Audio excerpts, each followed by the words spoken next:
Tommy Vercetti came to Vice City chasing power. Born in Liberty City in 1951, Tommy grew up in tough streets, learning early how to survive and fight. By 1971, a setup turned him into the Harwood Butcher and sent him to prison for 15 years. After spending 15 years in prison, he was sent to Vice City in 1986. But Tommy wasn't looking to lay low. His story begins not in the pastel paradise of Vice City, but in the gritty, cold streets of Liberty City. Back in 1951, the year Tommy Vercetti first drew breath. His early life was extremely different to the empire he'd one day build. A young Tommy helping his old man clean the rollers in a printing shop.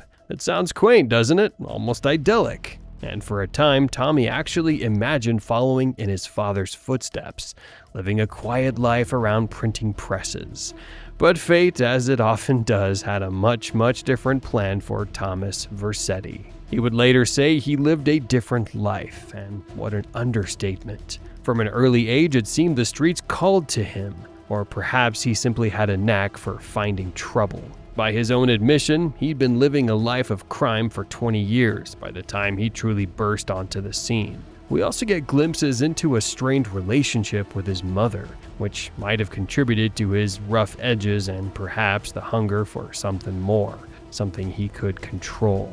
Interestingly, it was in these early days that he befriended a young Sonny Forelli, a connection that would define and nearly end his life. Tommy quickly found his place within the Forelli crime family, one of the three dominant mafia forces in Liberty City, and at the time, arguably the most powerful. He was a natural, a man of action who rose through the ranks with brutal efficiency. By the age of 20, it's safe to assume he was already a made man, a true soldier in the family. Then came 1971, a year that would forever brand him the Harwood Butcher. Sonny Forelli, now the head honcho, dispatched Tommy on what seemed like a routine hit in Harwood. But routine it was not. Tommy found himself in a brutal ambush surrounded by rival gang members. Was Sonny testing him? Or worse, was he trying to get rid of him? Speculation is that Sonny himself orchestrated the setup, but Tommy Vercetti was a survivor.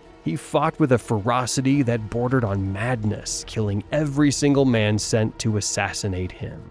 11 bodies lay in his wake. He survived the ambush, but the freedom was short-lived. The law caught up, and Tommy was arrested, staring down the barrel of 11 murder convictions. He was initially sentenced to death, but thanks to some unseen strings pulled by the Forelli family, or perhaps Sonny himself, ironically, his sentence was commuted. 15 long years, that's how long Tommy Vercetti spent behind bars. A lifetime to some, a mere blink to others. The press, hungry for sensationalism, dubbed him the Harwood Butcher. While he believed in the mafia code and a certain sense of honor amongst thieves, if you crossed him, he would go to any lengths to get even. His loyalty, though, was a double-edged sword. He went back to work for Sonny after prison, despite his strong gut feeling about the Harwood setup. This shows a man who, for all his intelligence and quick temper, could also be surprisingly loyal and even a little naive. Fast forward to 1986, after 15 years of hard time, the prison gates finally swung open for Tommy. Sonny Forelli, having pulled some strings to secure his release, wasn't doing it out of the kindness of his heart. Oh no, Sonny had a problem. Tommy was too well known in Liberty City. A famous lethal ex-con wasn't good for business back home. But Sonny also saw an opportunity, a way to expand his drug empire into the lucrative Vice City in the South. So, Tommy was sent packing, a convenient solution for Sonny, both to remove a liability and to push his own agenda. Tommy arrived in Vice City with two Forelli associates, Harry and Lee, meeting the anxious, twitchy lawyer Ken Rosenberg at the airport. They barely had time to appreciate the vibrant Art Deco scenery before heading straight to a major drug deal at the docks. Set to meet with the Vance crime family, but this wasn't just a drug deal, it was a trap. There was gunfire, and the carefully planned exchange dissolved into a bloody ambush. Harry and Lee, along with one of the Vance dealers, fell. Only Tommy, Ken, and Lance Vance, the other dealer,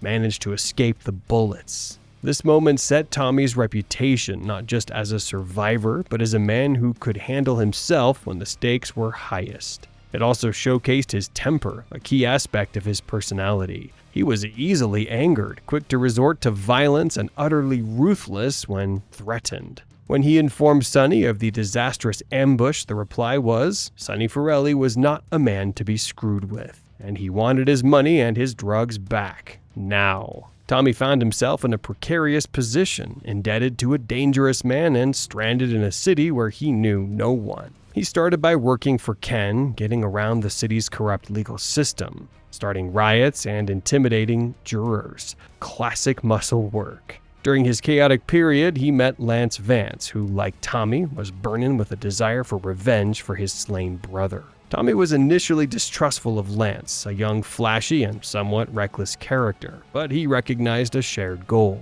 The pieces slowly began to fall into place. Juan Cortez, the pleasant and mysterious middleman in the failed drug deal, was Tommy's next step up. Cortez started digging into the ambush, providing Tommy with his first real leads. But Cortez also had his own agenda, tasking Tommy with stealing sensitive missile technology chips and eliminating a loose end, Gonzalez, who had been talking too much about the deal. Tommy, true to form, preferred to get his hands dirty. Even when he had subordinates, he put his own plans into motion. He'd even personally step in if things weren't going as smoothly as he liked. Like when Lance was too lazy to deal with a bar refusing to pay protection money. Tommy just went and settled it himself. The trail eventually led to Ricardo Diaz, Vice City's most powerful and volatile drug lord. Cortez suspected Diaz was behind the ambush, a notion that set Tommy's sights on a new target. Cortez, playing a dangerous game, even had Tommy act as protection for Diaz during a deal with the Cubans. The Haitians, rivals to the Cubans, ambushed the deal, but Tommy and Lance, surprisingly effective duo despite their differences, dispatched them all. Diaz, seeing the raw talent and ruthlessness in the pair, quickly hired them. Their tasks included eliminating rival gang members who were skimming his money and stealing the fastest boat in the city for a major drug acquisition. Tommy's patience was wearing thin. He was a man driven by selfish ambition and a thirst for power. When Cortez, who had paid him generously and introduced him to Diaz, tried to send him on more errands, Tommy was impatient. He only agreed when Cortez revealed the job offered a chance for Tommy to gain personally. He had no time for errands unless they furthered his goals. He shrugged off Lance's grievances about his brother's death, focusing instead on learning more about Diaz's operation. This selfishness would prove both his strength and his ultimate undoing in some relationships. Lance, blinded by revenge, eventually made a rash move attempting to kill Diaz himself. It went south and Lance was captured. Tommy, however, despite his initial distrust and Lance's growing incompetence and negative attitude, still viewed him as an equal partner. He even let Lance in on the crucial counterfeiting setup at the print works later. When he would bust Lance's chops over the phone, he'd say it was because Lance screwed up, implying Lance had every right to call Tommy out if he ever messed up. This loyalty was what made Lance's eventual betrayal so shocking to Tommy, who initially assumed Lance was selling out their entire organization, not just him personally. Ernest Kelly, the wise old foreman of the print works, once said, "Tommy, for a raging lunatic, you're pretty naive." But for now, Tommy rescued Lance, and together they launched their audacious plan. They stormed Diaz's mansion, a violent, bloody takeover that ended with Diaz dead and Tommy Vercetti taking his place at the top of Vice City's criminal food chain. The parallels to Tony Montana from the film Scarface were undeniable. The arrival in a Hawaiian shirt, the violent rise to power, the building of an empire from a lavish mansion, the short temper, and the elimination of a former boss to seize control. Unlike Montana, though, Tommy would never succumb to his own narcotics, and he would survive the final mansion shootout. With Ricardo Diaz out of the picture, there was a gap in power. Tommy Vercetti, with Lance Vance acting as his partner, stepped in to take control. But Tommy didn't just want to run Diaz's old protection rackets. He had bigger plans. He wanted to build a real criminal empire. Tommy's next move was smart. He started buying up businesses around the city. On the surface, these places looked legal. but he used them to clean his dirty money and grow his power. One of the first was the Malibu Club, a popular nightclub that quickly became his. Then came the Cherry Popper Ice Cream Factory. It looked like a normal ice cream place, but behind the scenes it was used to move drugs. He also took over Sunshine Autos, Interglobal Films, and the Print Works. Tommy didn't just sit back and let others do the work. After buying each place, he personally helped make sure it became successful. He got involved in every step, showing he wasn't afraid to get his hands dirty when it mattered. Tommy believed that the important things should be handled by him, not left to others. His hands-on style helped him grow faster and keep full control of his empire. During this time, Tommy worked with all kinds of people from Vice City's criminal world. He had to deal with both the Cuban gang led by Humberto Rabina and the Haitian gang led by Auntie Poulette. He played both sides, helping each gang attack the other. Sometimes he didn't have a choice. Auntie Poulette would drug him, so he'd do what she wanted. He also took jobs from Avery Carrington, a flashy real estate businessman, and Phil Cassidy, a gun dealer with one arm. A mysterious man known only as Mr. Black hired Tommy for hitman work and called him Mr. Teal. Tommy even worked with Mitch Baker, the leader of a biker gang. Mitch often talked about being betrayed by his country in the Vietnam War. Tommy seemed to get it. He would sometimes make sarcastic comments about the military and police, especially when they were chasing him. He clearly didn't like the government and thought wars like Vietnam were terrible. Another person in Tommy's circle was Kent Paul, the oddball manager of the rock band Love Fist. Somehow they ended up working together more than once. But Tommy wasn't all business. He showed he had a heart too. He truly cared about Ernest Kelly, the old man who ran the Print Works. Tommy saw him as a father figure, maybe because his own father had done similar work. When Sonny's men later hurt Kelly, Tommy was furious and clearly upset. Tommy also seemed to care about kids. He once called Maud Hansen a psycho just because she didn't like children. That said something about how he saw the world. Even when Colonel Juan Cortez was in serious trouble, with French special forces attacking his yacht, Tommy helped him escape. Maybe it was out of loyalty or respect for their past together. But even kings must answer to someone, and for Tommy, that someone was still Sonny Forelli. The Don in Liberty City was growing restless, impatient for his cut of Vice City's burgeoning drug profits. He began sending his men to collect directly from Tommy's businesses, a clear power play. Tommy predictably killed the collectors, but not before Ernest Kelly, the beloved foreman of the Print Works, was injured. This infuriated Tommy. It was a personal affront. He decided that then and there, Sonny would not get a penny of his real money. Instead, he planned a masterful deception, using the very Print Works he cherished to produce counterfeit cash. Tommy met Sonny in person at his lavish estate, surrounded by the spoils of his own hard-won empire.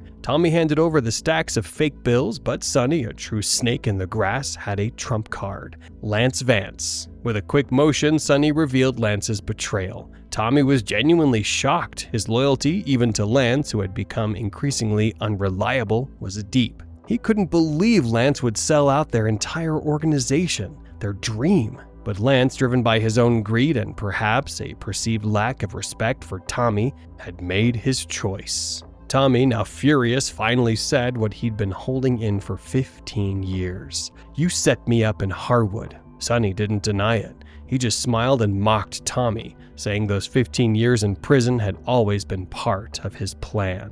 The fight was on. A violent and chaotic gunfight broke out right inside Tommy's mansion. Tommy, calm and deadly, took down all of Sonny's men. Then he went after the two people who had betrayed him.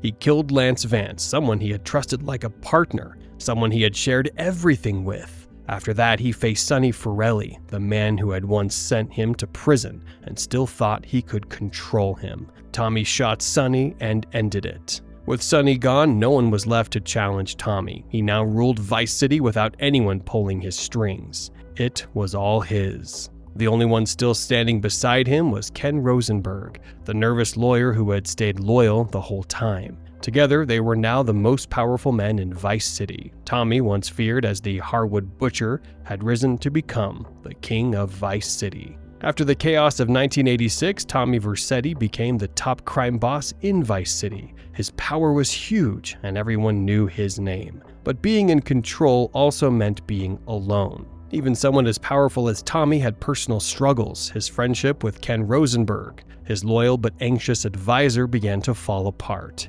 Ken had a serious cocaine problem, which wasn't unusual in a city full of parties and drugs. Surprisingly, Tommy decided to help him.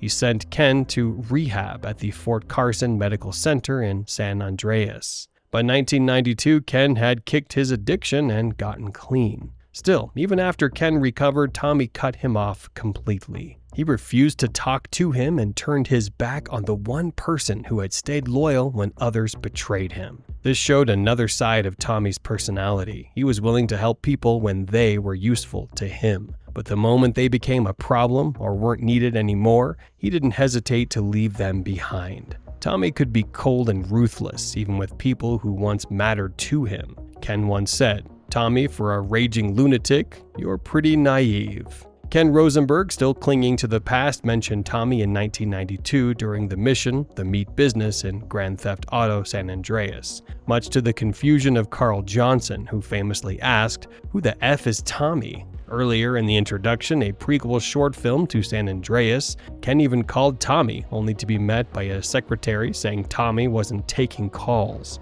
A subtle nod to a real-life dispute between Rockstar Games and Ray Liotta, Tommy's voice actor, over his perceived effort. But despite Ken's predicament, Tommy Vercetti continued to thrive. A mention on Kent Paul's website in 2002. "See, Tom, I didn't mention your name nowhere. Maybe you won't get us killed now, okay?" Strongly implies that Tommy was not only alive, but still a powerful, dangerous force well into the new millennium. Of course, the world of Grand Theft Auto is vast and ever evolving. In Grand Theft Auto 4, a graffiti Easter egg reads, "Remember, Tommy, you are still my hero." A touching tribute from Rockstar to the 3D universe. However, it's important to note that Rockstar has officially stated this was a little joke to fans, confirming that characters like Tommy don't exist in the HD universe continuity, which started with Grand Theft Auto 4. Only background elements like brands and radio personalities crossed over. Even so, references still pop up, like HD Universe variants of Tommy's businesses, the Malibu Club and Pole Position Adult Lounge, appearing as seemingly legitimate establishments. Tommy Vercetti's character made a lasting impression, not just in the GTA 5 world, but in gaming overall. He was even poked fun at in the game Driver, which included hidden Tommy Vermicelli characters wearing floaties. This was a funny reference to Tommy's weakness in Vice City. He couldn't swim, and falling into water meant instant death. But Tommy was a major step forward for video game characters. He was the first main character in the GTA series who actually talked. This was a big change that made the game world feel more real and gave players a stronger connection to the story.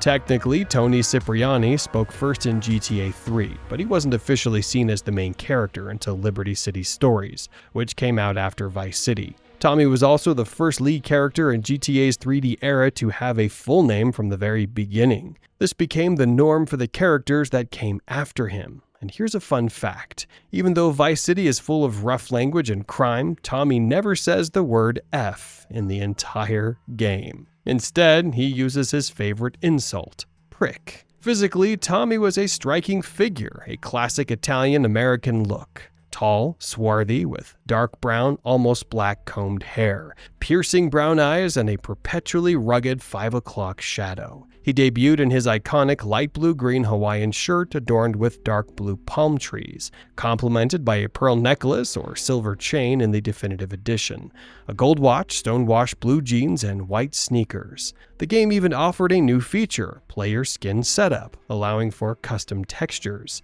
He was even recognized by the announcer at Hyman Memorial Stadium by his last name. A random dialogue during a Blood Ring event even hinted he was once a mere 90 pounds. In a subtle detail showing his intelligence, the opening cutscene of Cannon Fodder revealed he was bilingual, ordering coffee in Spanish from Alberto Rabina, so he has at least basic Spanish knowledge. Beyond Tony Montana, Tommy Vercetti shared similarities with real-life mobster Joseph Iannuzzi. In the 1980s, Iannuzzi was sent to Florida by his boss, but their relationship fell apart over money, which led to an ambush. Like Iannuzzi, Tommy stayed loyal and even went to prison for his family. This all made him similar to Mr. Blonde, that's Vic Vega from Reservoir Dogs. Both characters did time for their crews and were hired by a mysterious man, Mr. Black in Tommy's case, which is like Mr. Blonde's codename, but the strongest connection might be with Vito Corleone.